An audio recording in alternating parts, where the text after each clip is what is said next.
Hello and welcome back. Today's video is here to provide you with some quick and easy meal ideas.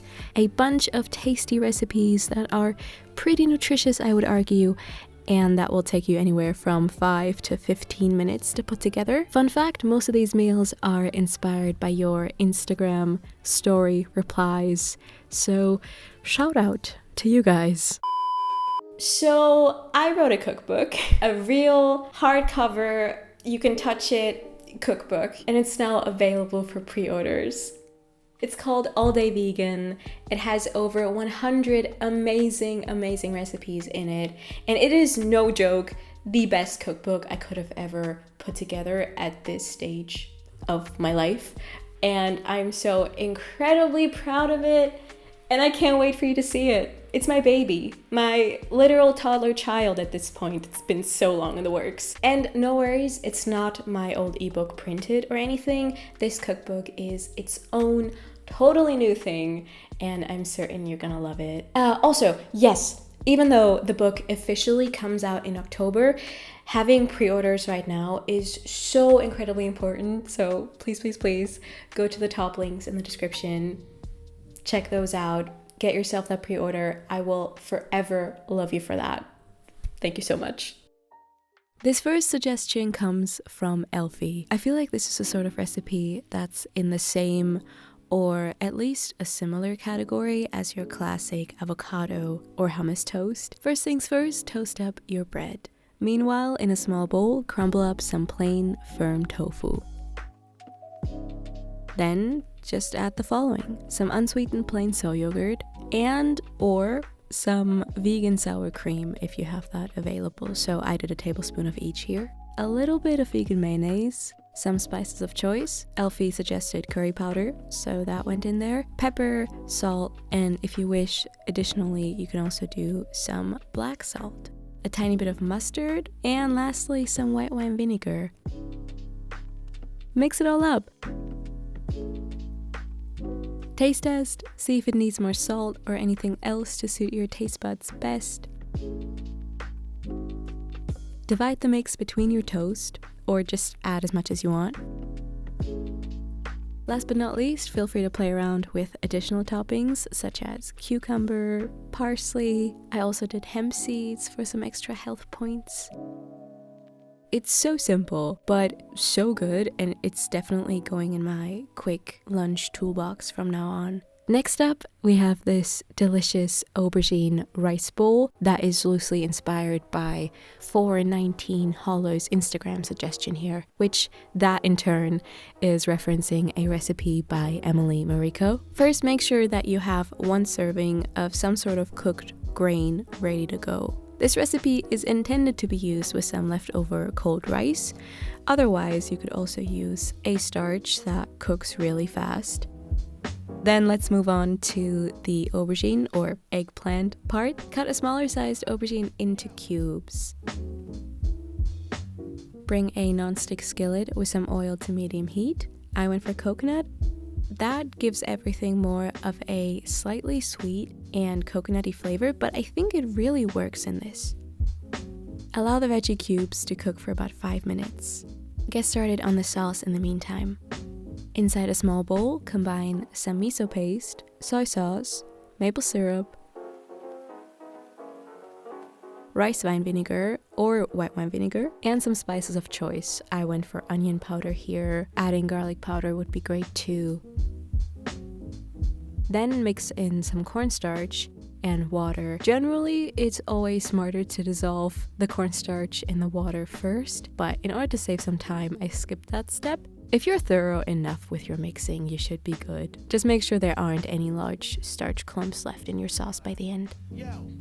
After about 5 minutes of aubergine sizzling, pour the sauce over top and give everything another 3 to 4 minutes or so. Non-stick is absolutely necessary here, otherwise could be a bit of a mess. Now all you gotta do is combine your cooked grain with the aubergine mix. Possibly do that inside the pan or pot you just used. The sauce is pretty intense and salty, which is why mixing it into the grain gives it like the nicest flavor. Feel free to add any more toppings in the end here. Avocado, cucumber. Inspired by Emily's TikTok, I added a drizzle of vegan mayo and sriracha here. You could also add some flavored crispy seaweed. This was so good. The sriracha and mayo are by no means essential though. You could totally omit that. I'm really weird with olives. I'm weird. I'm a weirdo. Like, I can only have them in small amounts. Like 1 or 2 is enough for me. However, I really love olives in this next recipe. It's a super simple olive pesto, which is basically a crossover between pesto and tapenade. Grab a blender or a food processor and add a packet of olives. I would recommend using pre-marinated ones that come with garlic and herbs and such. Even though it says pitted on the packaging, double check and see if there's actually no pits left there. Also add some fresh or frozen parsley or basil, some fresh baby spinach, olive oil of course, a small pinch of salt, some lemon juice, and a bit of water. I also spontaneously decided to add a tablespoon of cashew butter. You know, nuts are typically present when making pesto. You could also just omit the cashews completely, or perhaps go for something more flavor neutral like hemp seeds. I would not recommend using peanut butter. This makes a whole lot of pesto that can be eaten with all sorts of things. Pasta, of course.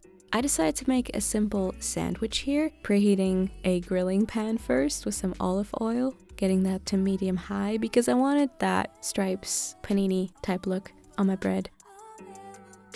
But yeah, aside from the pesto, I also had some arugula on there, tomato, a slice of soft tofu. You could also go with some vegan cheese here, or anything else you might fancy.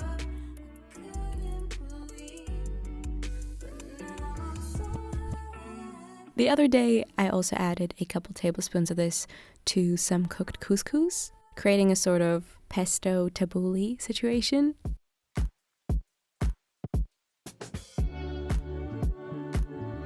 For this next recipe, I took inspiration from Beisan Haiva. Sweet chickpea scramble is probably the best way I could describe this, just loosely based on the original. Yeah, also to make it plant-based, I went with vegan butter instead of ghee. So add that to a non-stick, I repeat, non-stick pan, and allow that to melt fully over medium heat. Once that's melted, mix in your chickpea flour and your semolina. I'm using spelt semolina here. You could try any other semolina that you have at home. Let the flours toast for 3 to 5 minutes, mixing frequently. Then pour in a little bit of non-dairy milk and syrup. Give this another 2 to 3 minutes of toasting, and then pour in your hot water. Mix in the water until it's as smooth as you can get it. Like the clumps will start dissolving in the liquid, and then it turns into this thick mass. Taste test, see if the semolina is cooked through. If it's not done quite yet, then just allow this to sit for another 3 to 5 minutes off the heat. It will just soften up on its own. Transfer this to a bowl or a plate. I serve this with some vegan yogurt, some banana chunks, chopped almonds, sesame seeds, and some more maple syrup. It was so good. Tastes really warming, which is, you know, exactly what we need right now. Let's move on to meal number 5. This one here is inspired by something I had at a cafe a couple weeks ago. It was this bowl of vegan mapo tofu, which is a pretty spicy yet super cozy Chinese tofu dish. My following recipe here is, once again, although really good, not an authentic replica by any means. It's like a second or third cousin to vegan mapo tofu. First, we're gonna hydrate some soy granules. So simply add those to a small bowl together with some vegetable broth powder. Give that a quick mix and pour over hot boiling water. In the meantime, prepare whatever grain you want to be serving this with. While the soy and the noodles are soaking, I'm just cutting up a green onion here and a block of soft tofu. Heat a bit of oil in a non-stick pan to medium and add the now drained soy granules. When draining the soy over the sink, make sure that you shake off any excess water to prevent oil splashing later. Allow this to pan fry for about 3 minutes before adding some sort of spicy paste to it. Now, for real mapo tofu, you would go for Chinese spicy bean paste here. You would have also added some Szechuan pepper. I used the spiciest paste I had available, which, of course, my favorite, gochujang. I bet you could also do harissa here. Next, I added some garlic powder, some white wine. Wine, for some reason, just makes everything taste a million times better, but you can also just skip that and only add the soy sauce and the syrup. Give it another 2 or 3 minutes over medium. I also added most of the green onion here. I set aside a little bit for serving.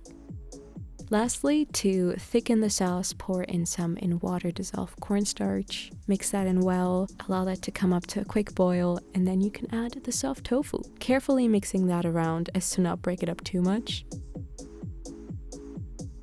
I finished everything off with a bit more salt, and then that was it. This, again, can be eaten with anything. I had this over my rice noodles. To relive my London cafe experience, I also had a tiny side salad here and some iced matcha, which I actually made that matcha way too strong. It did not taste good. And that, my friends, is all I have for you today, recipe-wise. Wait, no, actually, I have some more honorable mentions from my story. Once again, a little reminder that I wrote an entire cookbook. What? Absolutely wild. Again, all the links are in the description. If you have some more questions about it, leave me a comment down below. I will happily answer it. Also, just real quick, thank you so much for just being here in the first place, because without you guys, I would have never had the opportunity to even make a cookbook. So thank you. Now